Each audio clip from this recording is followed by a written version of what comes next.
नमस्कार, मैं विजय और आप देखना शुरू कर चुके हैं दौड़ता बिहार।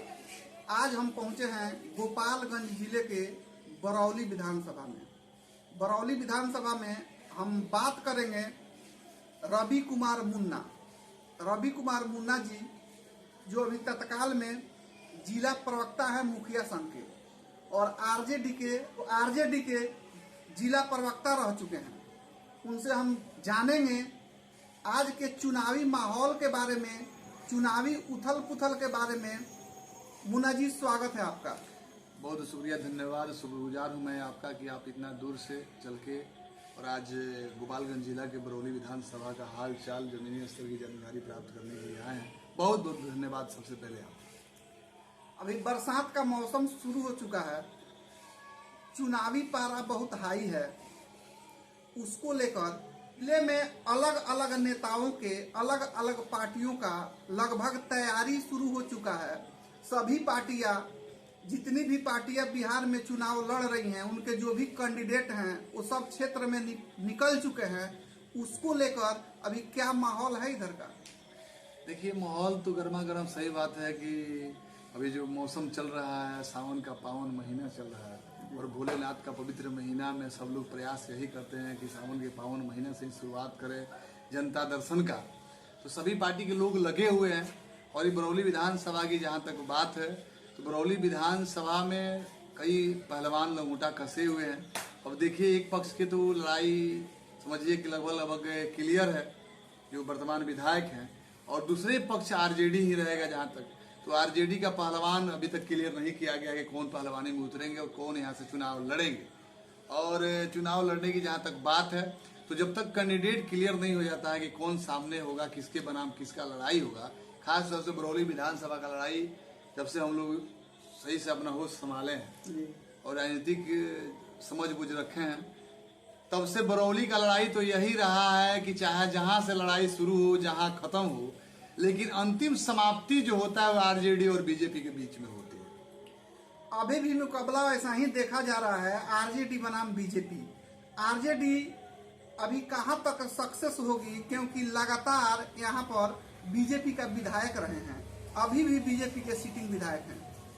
जी देखिए, अब इसमें हम किसी का ना शिकायत करना चाहेंगे, इसलिए पहले आप हमसे पूछे कि आप किस पार्टी से ताल्लुक रखते हैं, किस पार्टी से संबंध रखते हैं। तो हम पहले भी आपको बता चुके हैं कि फिलहाल में हम मुखिया संघ पंचायत के प्रतिनिधि और मुखिया संघ जिला प्रवक्ता होने के नाते सभी पार्टी के लोगों ने मुझे सपोर्ट किया। इसलिए किसी एक पार्टी को सपोर्ट करना मेरे लिए कतई मेरे विचारधारा को सपोर्ट नहीं करता है और मेरे आत्म जो मन है, मेरा अंदर से जो मन है वो सपोर्ट नहीं करता कि मैं एक पार्टी को सपोर्ट करूं। मैं सच बात जो होगा वही आपसे बताने का प्रयास करूंगा।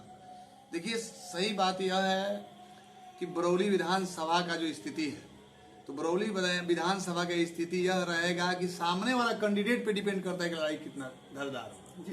जी, यही सच्चाई है। और अभी तक आरजेडी और बीजेपी की बात है तो 1995-90 में यहाँ से ध्रुवनाथ चौधरी जी निर्दलीय विधायक बने थे। 1995 में मोहम्मद नेमतुल्लाह साहब आरजेडी से विधायक बने थे और उसके बाद लगातार राम प्रवेश राय विधायक रहे। उसके बाद 2015 से 20 तक मोहम्मद नेमतुल्लाह साहब विधायक रहे। 20 के बाद फिर 20 से 25 सत्र जो चल रहा है राम प्रवेश राय जी विधायक हैं।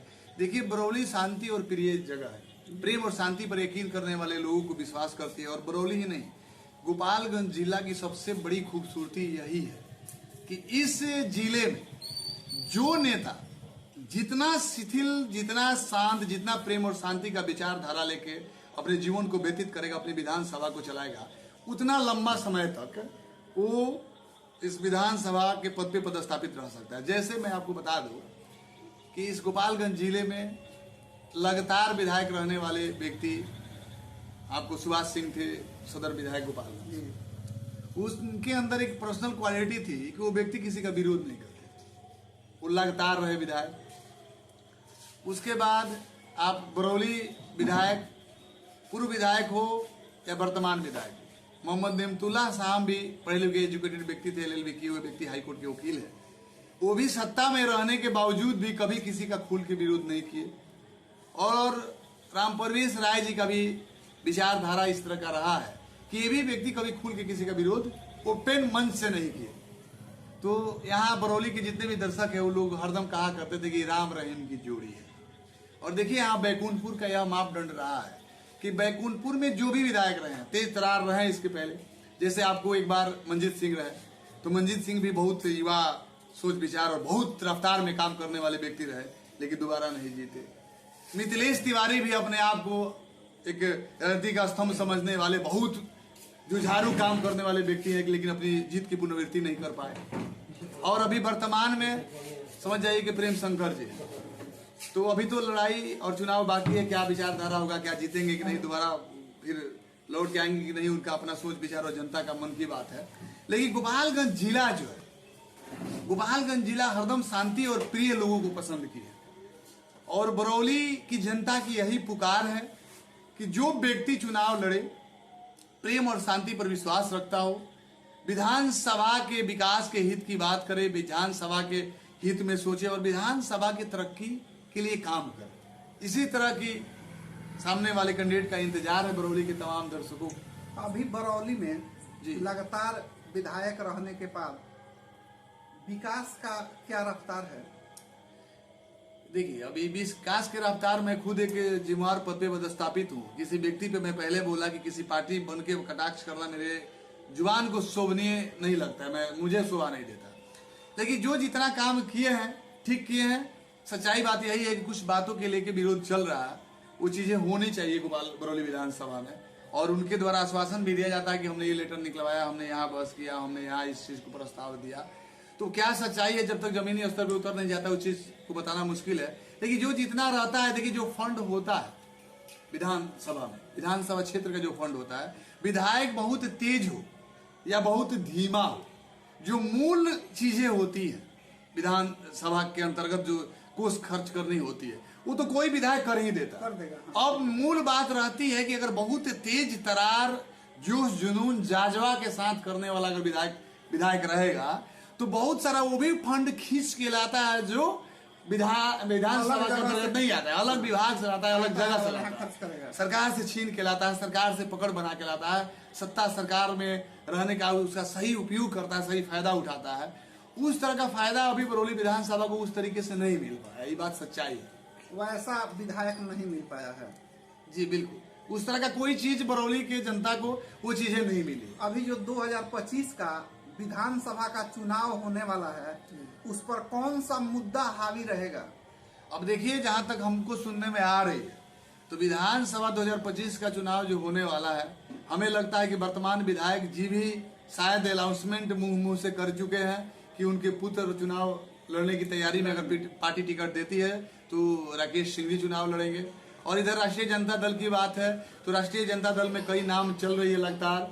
और सामने वाला कैंडिडेट कौन आमने सामने होता है, सामने वाले व्यक्ति का सोच विचार सिद्धांत क्या रहता है, किस मुद्दों पर चुनाव होती है, बल्कि बिहार के मुख्यमंत्री के रूप में नीतीश कुमार जी का जो अभी कार्यकलाप है उससे आम जनता संतुष्ट नहीं है। अभी जो बरौली विधानसभा का जो क्षेत्र है, फिर विकास होगा या जातीय समीकरण? देखिए, जातीय समीकरण तो आहिस्ते आहिस्ते खत्म हो रहा है, क्योंकि इस राजनीति का एक युग हो रहा है और युग 12 साल का पुराने भाषा में कहा जाता था। तो आपको कांग्रेस भी सत्ता में रही है तो लगातार 15 साल के बाद उसका भी आप समझ जाइए कि खूंटा और जड़ जो है लड़खड़ाया है। भारतीय जनता पार्टी इस समय हिंदुस्तान की सबसे बड़ी पार्टी है, उसका भी 15 साल का काल समाप्त होने के बाद देखिए, इस बार विपक्ष अगर बहुत मजबूती से लड़ा होता और बहुत समझबूझ से लड़ा होता तो शायद भारतीय जनता पार्टी की सरकार नहीं बन पाती। तो 15 साल पे जो सत्ता सरकार होती है वो हिलती है। और रही बात हमारे नीतीश चाचा की, तो नीतीश चाचा का 20 साल का कार्यकाल इसलिए पूरा हुआ क्योंकि एक पार्टी में ही 15 साल रहे ही नहीं, तो एक बार लगातार नहीं रहने के चलते दोनों पक्षों द्वारा जो मैटर है, दोनों पक्षों का लाभ उठा के 20वें साल में प्रवेश कर गए। नहीं तो राजनीतिक का जो समझ बुझ रहा है 15 साल के बाद हरदम परिवर्तन हुआ है। और देखिए, लोग अक्सर कहते हैं कि नीतीश कुमार पलटी मार है और नीतीश कुमार पलटी मार देते हैं। मुझे तो ये बात समझ में नहीं आती है कि पलटी नीतीश कुमार मारते हैं कि पलटी भारतीय जनता पार्टी मारती है और राष्ट्रीय जनता दल मारता है। नीतीश कुमार तो अपने चेयर पे बने हुए हैं। बिल्कुल वही बात हम भी आपसे कहना चाहेंगे कि नीतीश कुमार कभी पलटी मारे ही नहीं है। नीतीश कुमार तो जब भी मुख्यमंत्री के पद पे पदस्थापित हुए 2005 में और 2005 से लेकर 25 तक मुख्यमंत्री के पद पे पदस्थापित है। पलटी तो कभी भारतीय जनता पार्टी मारती है तो कभी राष्ट्रीय जनता दल मारती है। ये दोनों पार्टी के नेताओं से मेरी अपील है, एक आम जनता और भारत निर्वाचन आयोग पहचान पत्र का कार्ड भी मेरे पास है, एक मैं वोटर हूं, एक सच्चा नागरिक हूं इस देश का, तो मैं दोनों पार्टी के नेताओं से, शीर्ष नेताओं से मैं निवेदन करूंगा कि अगर आप लोगों में दम है तो आप लोग अपने दम पर चुनाव लड़िए। नीतीश कुमार के हाथ को पकड़ के, उनके उंगली को पकड़ के, और आम जनता को, बिहार को जो बार बार आप लोग मूर्ख बना रहे हैं, ये बिहार की जनता बर्दाश्त तो कर रही है। मजबूरी के नाम महात्मा गांधी, सीधा लोग हैं इसलिए कि, और मुख्यमंत्री को बदलने की क्षमता किसी एक विधानसभा में है नहीं, लेकिन बिहार के जनता के साथ बहुत नाइंसाफी हो रहा है। वोट किसी और को विधायक दे के बना रहा है सब लोग, और वो विधायक पता चला कि दूसरे पार्टी का सरकार बन गया, दूसरे दल में चला गया, विरोधी दल में चला गया, विरोधी वाला पक्ष में चला गया। तो ये कतई सही नहीं है। मैं हिंदुस्तान के इस प्रदेश बिहार के तमाम शीर्ष नेतृत्व को निवेदन करूंगा और हाथ जोड़ के प्रार्थना करूंगा कि आप लोग अपने अपने दम पर कम से कम चुनाव लड़िए। कुछ नहीं होगा तो इस बार मुख्यमंत्री आप नहीं बनेंगे तो अगले बार बनेंगे, लेकिन अपने दम पे बनेंगे तो आपका जो विजन है, आपका जो सोच है, जो आपका सिद्धांत है, जो आपका विचारधारा है, उसको सही तरीके से रिप्रेजेंट करेंगे और अच्छे तरीके से अपने नेतृत्व में इस प्रदेश को चलाएंगे, तो किसी के दबाव में आपको सरकार चलाने की जरूरत नहीं पड़ेगी और आपको काम करने की जरूरत नहीं पड़ेगी। आप तो मुखिया संघ के जिला प्रवक्ता हैं जी, और इसके पहले आप आरजेडी में भी रह चुके हैं जी। अभी मन क्या कर रहा है? देखिए, मन तो बड़ी चंचल है और उसमें भी हम युवा हैं, तो मन चंचल है, लेकिन सोच तो मुझे भी करता है कि मैं प्रधानमंत्री बन जाऊं, मुख्यमंत्री बन जाऊं, सांसद बन जाऊं, विधायक बन जाऊं, लेकिन मन को आपको दाबना पड़ता है, समेटना पड़ता है, रोकना पड़ता है, इसलिए कि आपका कर्तव्य। देखिए, आपको पहले भी मैं बताया कि इंसान के शब्दों का जन्म उसके कर्मों से होता है। कर्म बेहतर होता है तो उसका शब्द अपने आप बेहतर बनने लगता है। तो मेरा प्रयास है कि मैं बेहतर तरीका से अपने कर्म, जो पद मिला। आज भी आरजेडी के लोग बोलते हैं कि एमओआई समीकरण बरकरार है और बीजेपी के लोग बोलते हैं कि हम विकास के नाम पर वोट लेंगे। गोपालगंज में ऐसा क्या दिख रहा है? देखिए, एमओआई समीकरण तो सच्चाई बात है कि एमओआई समीकरण का देन ही है कि लालू प्रसाद यादव का जो वोट बैंक है, वो वोट बैंक स्थापित रहा है, आगे भी दिख रहा है।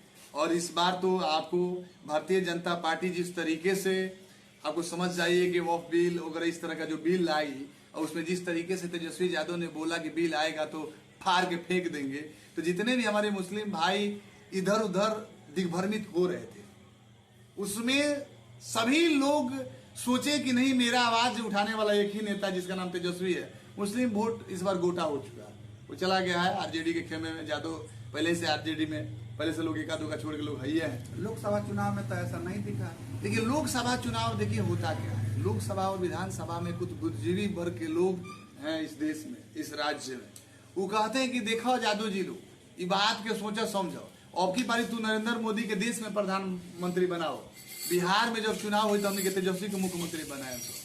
तो उसमें बहुत सारे लोग होते हैं कि इस प्रलोभन में, सोच विचार से प्रभावित होकर अपने वोटों को दिग्भ्रमित कर देते हैं और इधर उधर अब कर देते हैं, और ये भी सोच बन जाता है कि नहीं, कौन तेजस्वी के, लालू यादव की लड़ाई पावे, लड़ाई तो पावे राहुल गांधी के, नरेंद्र मोदी के, तो हमारा सीरियस भले काम बा, जहाँ कहता है हम दे दें, हमारे जब आई तो हमको हम लगे दे दो, लेकिन ऐसा तो होता नहीं है।